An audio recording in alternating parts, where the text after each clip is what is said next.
Buenos días. Gracias una vez más por estar con nosotros en esta clase con el Ministerio de Tetelestai. Hoy vamos a continuar nuestro estudio en las 7 iglesias del libro de Apocalipsis. Comenzaremos con la 6ª iglesia, que es la iglesia de Filadelfia. Entonces toma tu palabra, toma tu Biblia, vamos a leer el pasaje y vamos a entender lo que pasó en esta iglesia. Si esta iglesia de Filadelfia es una de las 2 iglesias de las 7, que Dios no dice nada malo de ellos, de esta iglesia. Esta fue una iglesia poderosa y vamos a ver en qué sentido. La otra iglesia poderosa y que Dios no dice nada malo de ella es la iglesia de Esmirna. ¿Te acuerdas la segunda iglesia? Sí, fue la segunda iglesia, creo, de las 7 que estábamos leyendo. Ellos pasaron por una persecución increíble, hubo mucha muerte, mucha sangre, pero la iglesia creció y explotó para algo bueno.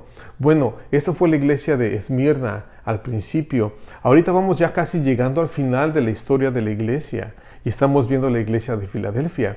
La última iglesia es la iglesia de la Odisea, una iglesia completamente falsa y honestamente yo diría que es el curso o el tiempo que estamos viviendo en este momento de la iglesia. Pero vamos a ver qué pasó con la iglesia de Filadelfia, porque es única en todo lo que hizo. Pasó algo tan increíble en esta iglesia, en este tiempo, en este lapso de tiempo, que estoy seguro te afectó a ti y me afectó a mí y ahorita lo vamos a ver. Entonces toma tu Biblia, vamos a leer unos versículos solamente y después vamos a iniciar el estudio, ¿va? Entonces vete a capítulo 3 de Apocalipsis y vamos a comenzar con el versículo 7 que dice así: Escribe al ángel de la iglesia de Filadelfia, esto dice el santo, el verdadero, el que tiene la llave de David, el que abre y ninguno cierra, y el que cierra y ninguno abre. Yo conozco tus obras. He aquí he puesto delante de ti una puerta abierta, la cual nadie puede cerrar, porque aunque tienes poca fuerza, has guardado mi palabra y no has negado mi nombre. ¡Wow! Ok, vamos a hacer la oración y vamos a hacer pedacitos de estos versículos y vamos a ver un poquito de la historia de quién es esta iglesia. Soy donde estás, ahora conmigo, rapidito, para poder comenzar. Padre, te damos gracias esta mañana, porque tu palabra una vez más, Señor, va a tomar vida y nos va a edificar y nos va a inspirar el deseo de conocerte más y de buscarte. Bendice a todos aquellos que vean este estudio. Bendice mucho más a aquellos que lo van a compartir. Y gracias por darnos la oportunidad de estar aquí. Recibe la honra, recibe la gloria, el honor y el poder por siempre, Señor. En el nombre de Jesús. Amén, amén, amén. Ok, toma tu Biblia una vez más y vamos a ver lo que pasó aquí. Entonces, para comenzar, déjenme decirles algo. Esta iglesia de Filadelfia es una iglesia única porque la iglesia de Filadelfia hizo esto. Recuerden que la última la iglesia que estudiamos, la iglesia de Sardis, ahí también pasó algo muy importante, que es cuando surge la reforma, es decir, es cuando nace la iglesia protestante, la iglesia que se rebela contra la iglesia católica. ¿Por qué? Pues es que había de plano, en ese tiempo, en esa iglesia católica, estaba unida el Estado con la iglesia, fue un matrimonio falso. Y el Estado o la ley estaba dictando lo que pasa en la iglesia. Y ese no fue el diseño que Dios tenía en mente. Lo que pasa entonces en Sardis es que hay una gran división. Se divide, sale la iglesia protestante y crea un montón de iglesias por este lado que regresan. Y eso es lo que pasa aquí. Eso es lo que hace la iglesia de Filadelfia. Una vez que se separa la verdadera iglesia de lo que es la iglesia católica romana de ese tiempo, esta gente lo que hizo fue algo muy único y ahorita lo leímos. Esta iglesia se hizo una iglesia misionera y empezó a sacar el evangelio por el mundo entero. No solo eso, ellos son los que regresaron a la palabra de Dios. Sí, ya no se dejaron llevar por lo que decían las autoridades, se dejaron llevar por la autoridad de la palabra. Y es increíble porque una vez que ocupas la palabra para hacer las cosas, ahorita lo vamos a ver, pasan cosas increíbles en la iglesia. La Biblia, la palabra de Dios, tiene mucha autoridad y poder donde quiera que la lleves. Eso lo vamos a ver dentro de un rato. Otra cosa que hay que entender acerca del nombre de la iglesia. Recuerda que cada nombre de cada iglesia te habla y te describe la iglesia de cómo era en ese tiempo. Por ejemplo, la iglesia de Esmirna, lo leíamos hace tiempo, hace unas semanas atrás. ¿Qué significa Esmirna? Esmirna viene de una palabra que se llama mirra. Y la mirra es una hierba que tienes que triturarla para poder sacar el aroma y el aceite, que es carísimo. En ese tiempo era carísimo ese aceite. Pero eso significa la palabra Esmirna, algo que trituras para sacarle el jugo y lo mejor. Y eso es lo que pasó con la iglesia de Esmirna, que fue triturada, una gran persecución. Ahí es cuando agarraron a los cristianos y los aventaron a los pozos de los leones, les cortaban la cabeza, los quemaban en vida, los aventaban a lo que eran ollas grandes de aceite para quemarlos, los crucificaban boca abajo, los cortaban con sierras en dos. Esa iglesia pasó por mucho sufrimiento y eso significa su nombre de Esmirna, la trituración. Bueno, esta iglesia de Filadelfia tiene un nombre muy bonito, porque es una palabra griega. Y de hecho son dos palabras griegas que se juntan y se hace una. La palabra es phileos, que significa amar o el amor. Y la otra palabra es adelphos, que significa hermano. Lo que significa este nombre de Filadelfia es eso, el amor de hermanos. En inglés dicen the brotherly love, el amor que siente por los hermanos. Y eso es lo que significa el nombre de Filadelfia. Pero hay una razón más importante por la cual me llama la atención esta iglesia. No solamente el título de que realmente viene del origen de la palabra amor, sino que en este tiempo había dos hermanos. Aquí tengo la historia, ¿dónde está? En este lugar había dos hermanos, uno que se llamaba Atulus II, y tenía un hermano que se llamaba Umenes, que era el rey de Pérgamo. Y lo que tenía Atulus es que quería mucho a su hermano, y no solamente lo amaba como hermano, sino que era muy fiel. Y el amor de sus dos hermanos se veía en esta ciudad. Y decían ellos, no, ellos tienen ese amor, es el amor de Filadelfia, el amor de hermanos. Y de ahí surge el título, cae perfecto en esta pareja de estos hermanos que se querían mucho, que se respetaban y que se tenían mucha lealtad. Y decían, ese es el amor que deben de tener los hermanos uno hacia otro. Y eso es lo que significa Filadelfia. Y recuerda que esta iglesia es la iglesia que decidió salir y llevar el evangelio por el mundo entero. ¿Y cuál fue la razón por la cual lo hicieron? Por el amor.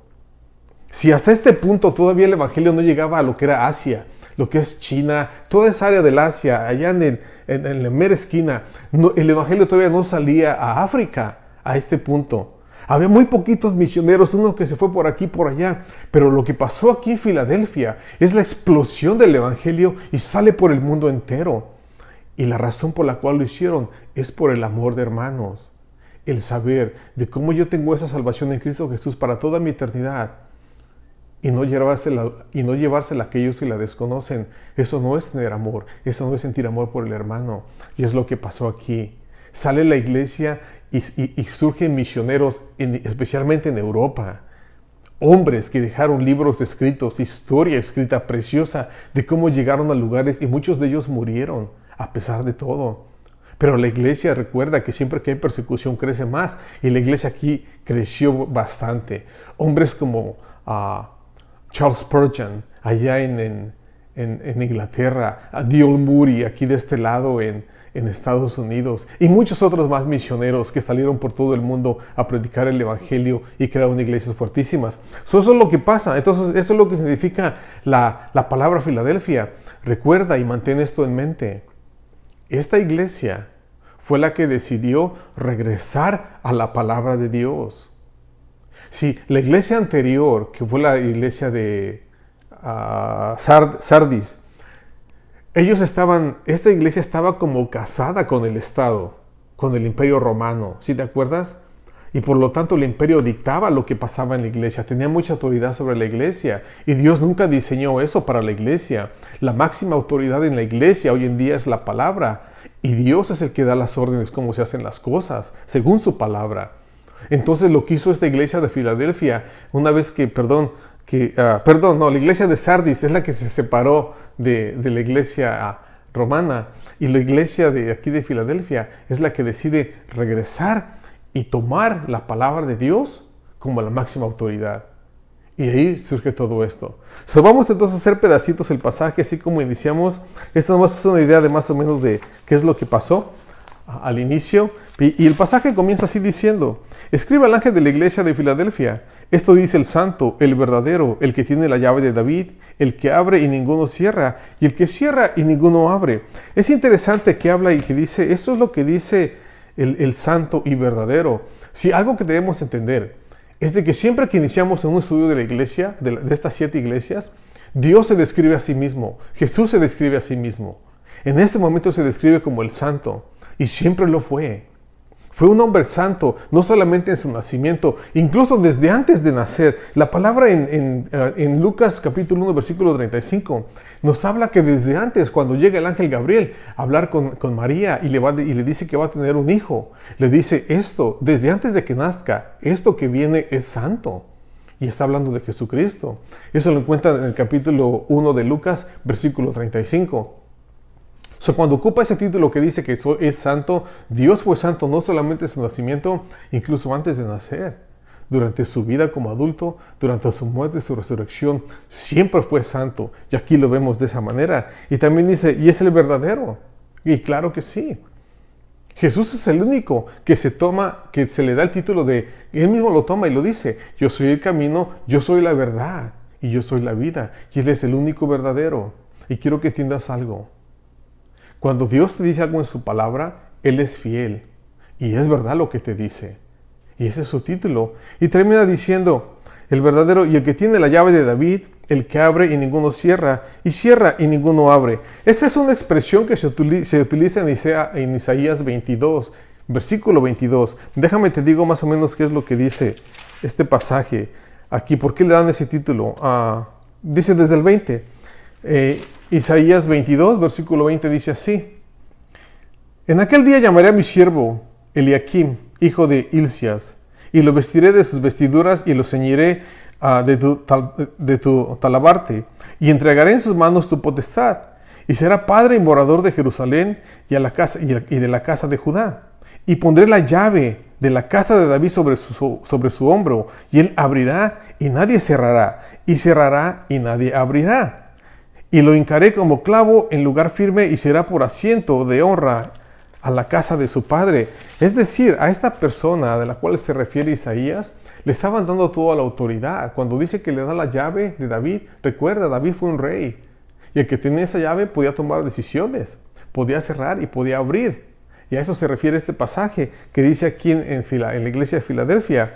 Dice, el que tiene la llave de David, versículo 7, la última parte, el que tiene la llave de David, el que abre y ninguno cierra, y cierra y ninguno abre. Y a lo que se refiere es esto. Dios está a punto de abrir una puerta al mundo, a la iglesia, para salir y predicar con autoridad. Y es bonito que dice Jesús, yo abro la puerta, se las voy a abrir a ustedes. ¿Para qué? Para que salgan constantemente. Hay pasajes donde, por ejemplo, en 1 Corintios 16, 9, Pablo habla de eso. Dice que se le abrió una gran puerta para predicar el evangelio.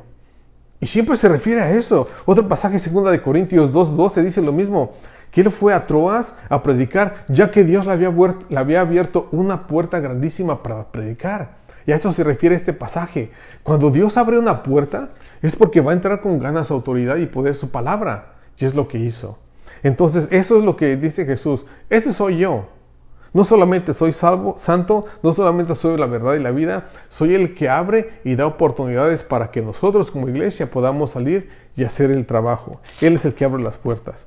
El versículo 8 dice así, yo conozco tus obras, he aquí he puesto delante de ti una puerta abierta, la cual nadie puede cerrar, porque aunque tienes poca fuerza, has guardado mi palabra y no has negado mi nombre. Esto es muy importante.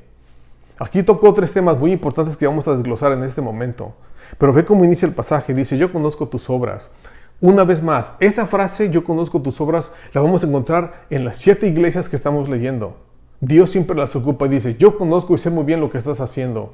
Y te dice a ti en lo personal, yo sé muy bien qué estás haciendo, Miguel. Yo sé muy bien qué estás haciendo, Juanito o Fernando, como te llames.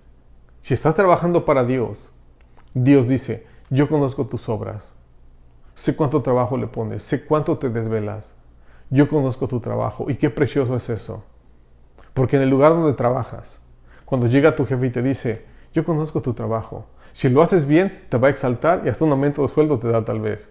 Pero si lo haces mal, también te va a reprender y te va a llamar la atención. Bueno, Dios lo hace en este momento. Yo conozco tus obras, Filadelfia, y sé que lo haces por amor y todo lo que has hecho. Y ve lo que dice, he aquí, he puesto delante de ti una puerta abierta, la cual nadie puede cerrar, porque aunque tienes poca fuerza, checa, Es Dios el que abrió la puerta. Él es el que abre la puerta. Es triste ver que hoy en día, y esto va para la iglesia en general, muchas veces queremos hacer las cosas a nuestra manera, queremos abrir puertas a la fuerza y no es así.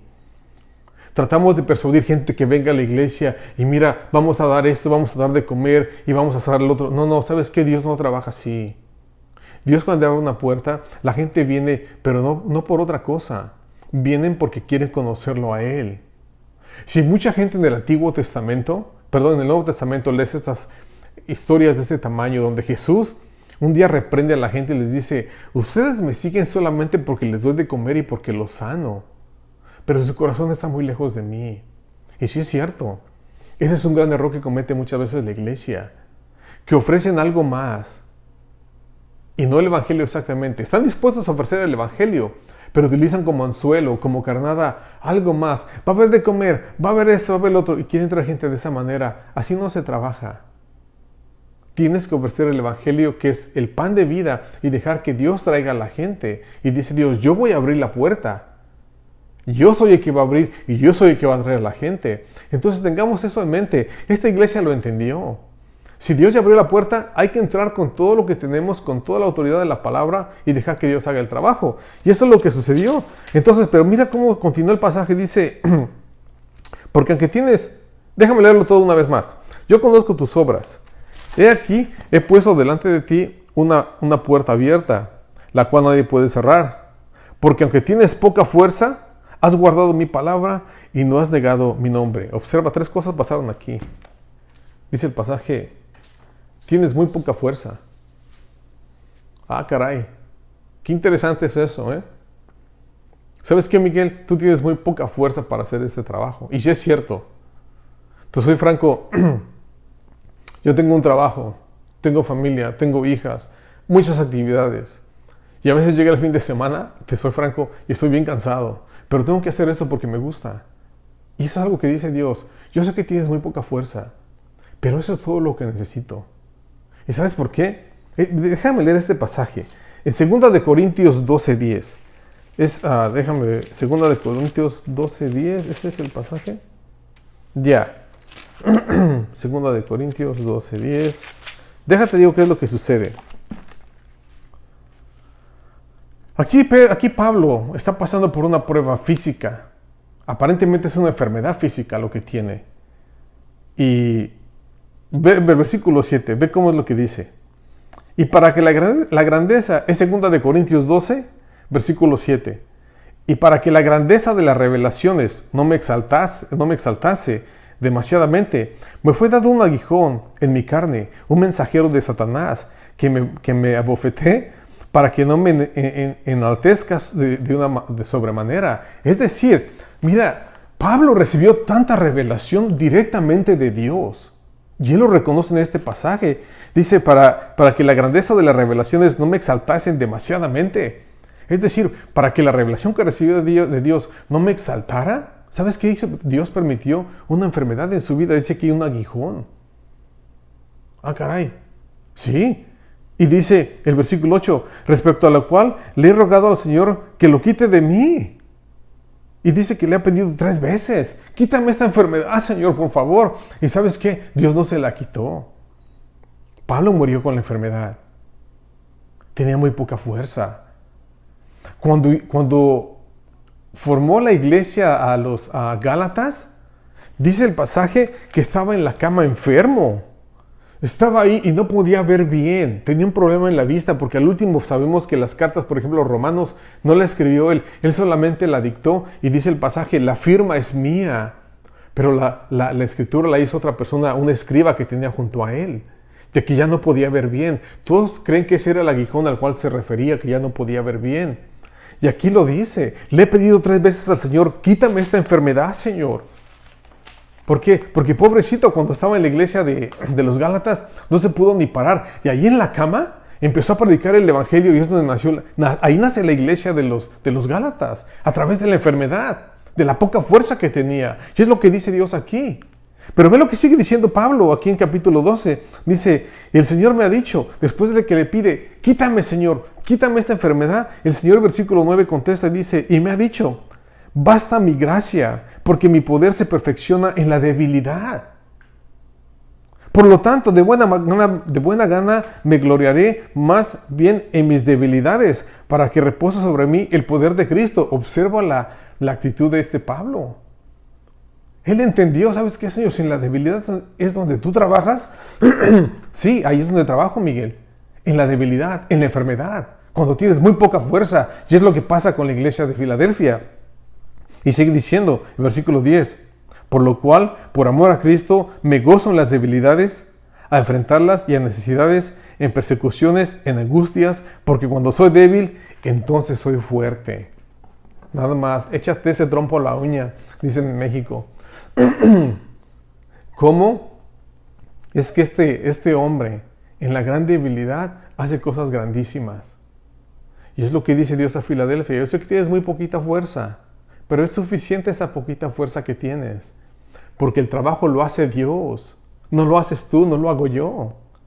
Dios te ocupa a ti cuando estás completamente débil y completamente casi muerto. Y ¿sabes qué? No tienes fortaleza, ahí es donde te voy a ocupar, porque entonces voy a manifestar mi poder a través de ti y yo me voy a quedar con la gloria, no tú, Miguel. Porque a veces cometemos ese error. Hacemos algo grandioso en la iglesia, hoy pensamos que fue Miguel. No, dice Dios, mi gloria no la comparto con nadie, y eso dice la palabra. Dios se queda con la gloria al 100%, Él no la comparte con nadie. Y eso es lo que pasa aquí. Esta iglesia de Filadelfia le abre una puerta, tiene muy poca fuerza, pero vas a salir, dice Señor, ya leímos, pero la fortaleza la doy yo. Yo lo que quiero nada más es ese poquito de fuerza que te quedó a ti, y yo voy a hacer el resto. Pero ve lo que dice el pasaje, sigue diciendo, sé que tienes muy poca fuerza. La última parte del versículo 8. Has guardado mi palabra. No, ahí está el secreto. Ahí está el secreto de que has guardado mi palabra. Es decir, la has ocupado. Mi palabra la has tomado como la autoridad. Y por eso que acabas de hacer, créeme que voy a hacer cosas grandiosas contigo. Si debemos entender lo siguiente, que la palabra de Dios es poderosa. Es muy poderosa. Todo el poder está ahí en la palabra. Si algún día tienes pensado predicar el evangelio, compartirlo con alguien, toma la escritura. Tus palabras no van a convencer a nadie. Tus palabras no transforman a nadie. Pero la palabra de Dios tiene mucha autoridad y poder. Ve lo que dice el pasaje en Hebreos capítulo 4, versículo 12, acerca de la palabra. Porque la palabra de Dios es viva y eficaz. Y es más cortante que toda espada de dos filos. Y penetra hasta partir el alma y el espíritu, las coyunturas y los tuétanos, y discierne los pensamientos y las intenciones del corazón. La escritura tiene tanto poder que se mete al corazón, al alma, escudriña hasta el tuétano de los huesos, ahí en lo más profundo de tu ser. Este libro penetra hasta allá. Y es lo que le está diciendo a la iglesia de Filadelfia. Tú has guardado mi palabra, le has dado su lugar. Tú ya te saliste de esa iglesia falsa, que estaba casada con un imperio falso, un imperio malísimo, que veían la muerte y mataban a gente nada más por diversión. Ellos se separaron de ahí y empezaron a traer vida eterna a través de la palabra del evangelio y compartirlo con el mundo entero. Esa es la palabra de Dios, es viva y eficaz y es más filosa, dice, que una espada de dos filos. Hay otro pasaje muy interesante y lo encuentras, está en Romanos 1:16. Y eso es lo que dice Pablo. ¿Sabes qué? Yo no me avergüenzo del Evangelio de Cristo Jesús. Porque el Evangelio es el poder de Dios para la salvación, para todo aquel que crea. Primero para el judío y después para el griego. Así dice Romanos 1:16. No me avergüenzo del Evangelio, porque ese es el poder de Dios para la salvación, para todo aquel que crea. En la palabra está el secreto para encontrar la salvación. Y es por esa razón que esta iglesia de Filadelfia fue muy efectiva, porque les dice el Señor, has guardado mi palabra. Es decir, la conservaste y la estás utilizando para hacer la obra. Y termina diciendo, y no has negado mi nombre. ¡Wow! Aquí hay una combinación perfecta. No solamente con la palabra, que es poderosa y eficaz, y también se combina con el nombre de Jesús, porque dice, no has negado mi nombre, y el nombre de Jesús es poderoso. No hay un nombre dado al hombre, dice la Escritura, por el cual podamos ser salvos. Es el nombre de Jesús. Jesús dice, si vas y le pides algo a mi Padre, y si lo pides en mi nombre, mi Padre te lo concederá. Siempre y cuando sea bueno. No vas a pedirle un carro de $50,000, $100,000. No. Pídele algo razonable que realmente ocupes. Si necesitas un carro, no le digas al Señor qué marca de carro es o qué tipo y qué año. No. Simplemente si vas a pedirle al Señor, Señor, ayúdame para comprar un carrito porque me hace falta o un trabajo. No le des la lista de qué es lo que quiere. No le exijas, no le digas lo que tiene que hacer. Su plan siempre va a ser mejor que el tuyo. Tú tal vez estés buscando un trabajo en este momento. Y le dices al Señor, deseo un trabajo así, asado, Señor. Dame ese trabajo que gane tanto, que me traten así, bla, bla, bla. Y dice el Señor, no, yo tengo algo mejor para ti. Siempre tiene algo mejor para ti. Y es por eso decirle, ¿sabes qué? Señor, en el nombre de Jesús, ¿qué significa esto? Cuando utilices el nombre de Jesús, lo que estás diciendo es esto. Señor, te pido que me bendigas con un trabajo, porque esto es lo que tu hijo te pediría para mí. Eso es orar en el nombre de Jesús. No en tu nombre y en tu autoridad. Te pido que me bendigas, Señor, porque tu hijo Jesús me pediría eso para mí. Cambia tu forma de orar. Acomódala para que el Señor la escuche. Y date cuenta que Jesús y Dios siempre tienen un mejor plan para ti. Eso es lo que pasa aquí. Dice el pasaje entonces que no has negado mi nombre. El nombre de Jesús es poderoso. Mira, déjame rápidamente porque se nos está acabando el tiempo. Está yendo esto bien rápido. En Filipenses, lo tengo aquí, Filipenses 2, del versículo 9 en adelante. Observa qué es lo que pasa aquí. ¿Ok? Esto es un himno. Algunas personas lo llaman un himno cristológico. Es un himno muy precioso que habla de la persona de Jesús. Y dice lo siguiente, capítulo 2, en Filipenses, versículo 9. Por lo cual, Dios también le exaltó hasta lo sumo y le dio un nombre que está sobre todo nombre, para que el nombre de Jesús se doble toda rodilla de los que están en los cielos y en la tierra y debajo de la tierra, y que toda lengua confiese que Jesucristo es el Señor, para la gloria de Dios Padre. ¿Qué hubo? Dios le concedió un nombre que está sobre todo nombre, para que al nombre de Jesús, en el cielo, en la tierra y debajo de la tierra, se postren para siempre, y que toda lengua confiese que Jesucristo es el Señor, para la gloria de Dios Padre. ¿Ahora entiendes el poder que tenía esta iglesia? Que guardaron la palabra, la exaltaron, y que no negaban el nombre de Jesús, no se avergonzaban, exaltaban su nombre, y Dios toma esas dos cosas, su palabra y su nombre, y transformó el mundo entero, porque es cuando el Evangelio y los misioneros salen por el mundo entero. Y a eso se refiere cuando Dios dice, voy a abrir una puerta que nadie puede cerrar. Y el Evangelio sale a Asia, sale a Europa, sale a África, viene a las Américas, viene por todos lados. Eso sucedió durante la iglesia de Filadelfia. Qué precioso es esto. Tú y yo, o yo, en lo personal, conozco el Evangelio. Lo conocí aquí en Estados Unidos, te soy honesto. Y fue por pastores. Y al escuchar lo que pasó y cómo llegó el Evangelio aquí a Estados Unidos, es increíble el plan que Dios tuvo para esta nación.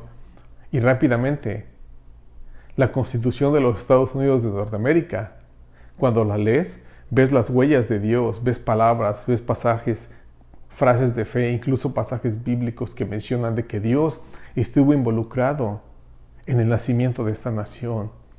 Y yo creo que esa es una de las razones por las cuales esta nación ha sido muy, muy bendecida. Porque esa gente que llegó de Europa venía de una persecución europea, del imperio romano, de los reyes, y que de ese imperialismo. Y cuando llegan ellos aquí, llegan predicando un Jesucristo muerto y resucitado. Y dan la libertad de adorarlo, no a través de una iglesia, porque no llegaron profesando y predicando el Evangelio al estilo católico. No, ellos llegaron y presentaron un Jesucristo vivo, real y libre. Y tú, si quieres, puedes adorarlo. Y eso es lo que pasó aquí. Es muy bonito lo que pasó. El versículo 9, vamos a seguirle porque ya se va a acabar el tiempo. He aquí yo entrego en la sinagoga de Satanás a los que se dicen ser judíos y no lo son, sino que mienten. He aquí yo haré que vengan y se postren a tus pies y reconozcan que yo te he amado. Mira, eso es muy bonito. Le promete esto a la iglesia. Hay mucha gente falsa en la iglesia en el día de hoy. A eso se refiere cuando dice que conozco que he aquí entrego en la sinagoga de Satanás a los que se dicen ser judíos y no lo son. ¿Sí sabías que uno de los enemigos más grandes, en serio, del Evangelio fueron los mismos judíos. No lo aceptaron, no aceptaban el Evangelio, los perseguían. Llegaron a matar cristianos, llevaron a Jesús a la cruz. No, nunca aceptaron el cristianismo. Y son judíos. Hay algunos judíos muy buenos que son los judíos mesiánicos. Ellos respetan y aman al Evangelio y reconocen a Jesús como Dios y Salvador. Pero hay otro grupo de judíos que detestan el Evangelio, que persiguen al cristiano. Y a eso se refiere, que hay muchos falsos. Y dice, pero ¿sabes qué? Yo los entrego a los que dicen ser judíos y no lo son, sino que mienten. He aquí, yo haré que ellos vengan y se postren a tus pies y reconozcan que yo te he amado. Algún día, ¿sabes qué? Tú y yo vamos a llegar junto con Jesús y somos la novia y nos vamos a casar con Él.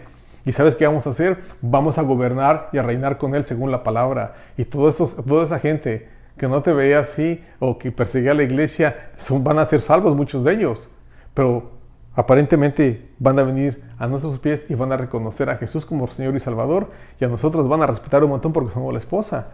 Sigue el versículo 10, dice así: por cuanto has guardado la palabra de mi paciencia, yo también te guardaré de la hora de la prueba que ha de venir sobre el mundo entero para probar a los que moran en la tierra. No, esto es importantísimo, porque del capítulo 6 en Apocalipsis en adelante vamos a estudiar esto. Aquí hay una profecía escondida y es muy seria y da miedo. Dice lo siguiente: por cuanto has guardado la palabra de mi paciencia, yo también te guardaré de la hora de prueba que ha de venir sobre el mundo entero. Hay un momento de prueba que se acerca y se llama la tribulación y la gran tribulación. A eso se refiere. ¿Y cómo sabemos eso? Por la segunda parte del versículo, que dice así: de la hora de prueba que ha de venir sobre el mundo entero, para probar a los que moran en la tierra. Esa frase, para los que moran sobre la tierra, es un término técnico que se utiliza en profecía bíblica, en Bible Prophecy. ¿Qué significa eso? Toda esa gente que vive en la tierra se refiere a la gente que rechazó a Cristo Jesús y que están aquí en la tierra. Y dice que esta catástrofe, esto que viene, la hora de prueba, dice que viene sobre el mundo entero. Algo que vamos a entender mientras sigamos leyendo la Escritura, el capítulo 6, o sea, hasta el 20 más o menos por ahí, hasta el 19, se acaba toda la tribulación. Es una tribulación increíble lo que le pasa a la tierra, a todo el mundo, La mitad de la población de la tierra cae muerta en tan solo unos cuantos años. Eso lo vamos a ver en pedacitos, lo vamos a desglosar después del capítulo 6 en adelante. En el capítulo 6 inicia todo. No te pierdas esto, porque se va a poner, esto es lo más noble que puedes leer en Apocalipsis. Las catástrofes, lo horrible viene después. Pero aquí la promesa que Dios dice, ¿sabes qué? Te prometo que te voy a librar de esa prueba, de ese momento de prueba. ¿En serio? Sí. ¿Y sabes cómo lo hace? En el capítulo 4, versículo 1, existe un evento que se llama el arrebato de la iglesia. Cuando llegamos al capítulo 4, que estamos a punto de hacerlo en 2 semanas, vamos a ver ese gran evento de cuando Dios llega y se lleva a la iglesia de la tierra a través del arrebato. Y es precioso porque esa es la última vez que lees en Apocalipsis la iglesia, el capítulo 4, versículo 1, y cuando aparece, la ves en el capítulo 20 cuando regresa con Jesús. Durante toda la tribulación, no aparece la iglesia, está en el cielo. Y es lo que vamos a ver en el capítulo 4. Pero toda esta gente que rechazó a Jesús como Señor y Salvador, que nunca lo aceptaron, ellos van a estar en la tierra, por eso se refiere a eso. A los que están viviendo en la tierra, van a pasar y van a través de esa gran tribulación. Pero la iglesia no va a estar aquí, va a estar lejos, en la presencia de Dios, y vamos a tener la oportunidad de ver lo que le está pasando a la tierra. Es increíble, ¿no? Dios le promete a la iglesia de Filadelfia: por esto que has hecho, te voy a guardar y te voy a remover de esa gran, como dice aquí, hora de prueba que le va a caer al mundo entero. ¡Wow! Interesante. Y dice, el versículo 11: he aquí, yo vengo pronto. Retén lo que tienes, para que ninguno te tome tu corona. Al que venciere, yo le haré columna en el templo de mi Dios, y nunca más saldrá de ahí. Escribiré sobre él el nombre de mi Dios, y el nombre de la ciudad de mi Dios, la nueva Jerusalén, la cual desciende del cielo de mi Dios, y mi nombre nuevo. Dios aparentemente va a dar nombres nuevos, te va a poner el nombre de la ciudad. Yo no estoy diciendo que va a ser un tatuaje que diga, la nueva Jerusalén. No sé cómo lo vaya a hacer, pero nos está prometiendo algo precioso. Es decir, vas a tener acceso a esa ciudad, a esa nueva Jerusalén. Es lo que dice Isaías, es lo que dice la palabra. Dios te va a dar ese privilegio de entrar y salir de esa ciudad. Te va a poner su nombre y el nombre de su Dios. Es interesante, ¿no? No sé, créeme que le he pensado, estudiado y no encontré nada referente a este pasaje, cómo se puede interpretar. Pero dice que si vences y vas a hacer una columna y nunca vas a salir de ahí, escribiré sobre él el nombre de mi Dios y el nombre de la ciudad de mi Dios, la nueva Jerusalén, la cual desciende del cielo de mi Dios y mi nombre nuevo. Escucha, dice la palabra aquí que la ciudad de Jerusalén desciende del cielo. Si siempre que lees la palabra, vas a encontrar hay dos ciudades todo el tiempo. Desde Génesis hasta Apocalipsis. La ciudad de Jerusalén y Babilonia. Siempre las vas a ver juntas. Las ves y las ves hasta el libro de Apocalipsis todo el tiempo. Aquí en este caso está hablando de la ciudad de Jerusalén. Hay una aquí en la tierra. Pero Dios va a crear una nueva Jerusalén y esa viene del cielo. Y dice la Biblia, la Escritura, cuando lleguemos a estudiar este pasaje más adelante en Apocalipsis, voy a sacar los pasajes donde es como una ciudad que es como un satélite, que nunca toca la tierra. Está por arriba de las montañas, dice la profecía.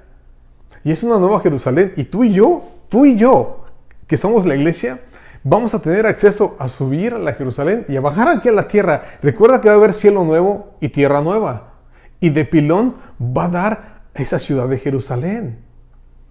Aparentemente tú y yo tenemos acceso, vamos a tener acceso a esa ciudad porque Él va a poner su nombre en nosotros. Es decir, ellos son ciudadanos de esa nueva Jerusalén. Yo creo que por ahí va este pasaje. Entonces va a ser muy bonita la promesa que le da la iglesia. Mantente sólido, mantente fuerte, continúa. No solamente te voy a dar el nombre de mi Dios, sino que te voy a dar el nombre de su ciudad. Y tú y yo vamos a poder subir y bajar de esa ciudad de Jerusalén. Y cuando lleguemos, creo que es el capítulo 20 por ahí, te describe qué tan preciosa es la ciudad. Pero eso es más adelante. So, quédate con nosotros para seguir estudiando esto. El versículo 13, ahí termina diciendo, el que tiene oído, que oiga lo que el Espíritu dice a las iglesias. Espero que hayas escuchado lo que te acaba de decir la palabra, de lo que te acaba de decir el Señor.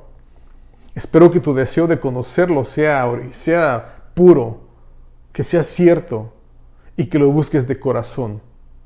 Dios te ama y te quiere remover antes de lo que viene aquí en la tierra, a lo que viene a la tierra. Observa lo que está pasando en este momento en el mundo entero. Todo el tráfico humano, todos los carteles, toda la destrucción, las guerras, problemas sociales de gobiernos internos que se están destruyendo. Créeme, nunca antes en toda la historia del mundo se ha visto algo de ese tamaño. El mundo entero está bajo ataque. Y esto es solamente el comienzo, porque se va a poner peor. La decisión es tuya. Tú decides, ¿quieres estar aquí para enfrentar a la gran tribulación? Y recuerda que la gran tribulación es Dios juzgando a la tierra. Dios mismo la va a juzgar. Tú decides dónde la pasas. ¿La quieres pasar aquí o la quieres pasar en gloria con Él? Si la quieres pasar en gloria con Él, es bien simple hacerlo. Solamente háblale y pídele que entre a tu corazón. Acéptalo como Señor y Salvador. Arrepiéntete de tus pecados y de toda la maldad que has hecho y pídele que te dé una nueva vida. Reconoce que Él vino a morir a la cruz por ti y pagar tu culpa y que resucitó al tercer día y que está sentado a la derecha del Padre en gloria. Haz una oración de ese tamaño, de arrepentimiento. Acéptalo y reconoce que Él es Dios y pídele que entre a tu corazón a vivir contigo para siempre. Y la tienes hecha. De antemano te doy gracias por el tiempo que pasaste conmigo.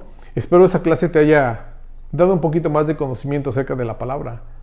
Y espero verte la próxima vez. La próxima iglesia es la Odisea.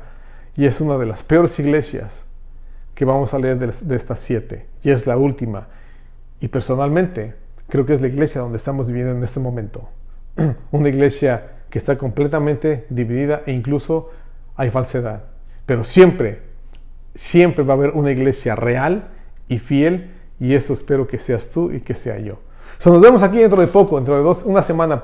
Voy a tratar de hacer el estudio pronto para cubrirlo de las 7 iglesias, y después, como decía mi hija, ya quiero entrar a ver la sangre, a ver la transformación y las guerras y ese rollo. Eso lo vamos a ver más adelante. Pero de antemano, gracias por haber estado conmigo. Que Dios te bendiga, que la pases bien este fin de semana y nos vemos pronto, ¿ok? En el nombre de Cristo Jesús, no dejes de hacerlo de siempre. Lee la Escritura. Haz tu oración. y comparte el Evangelio, porque Jesús viene pronto. ¿Ok? Hasta la próxima.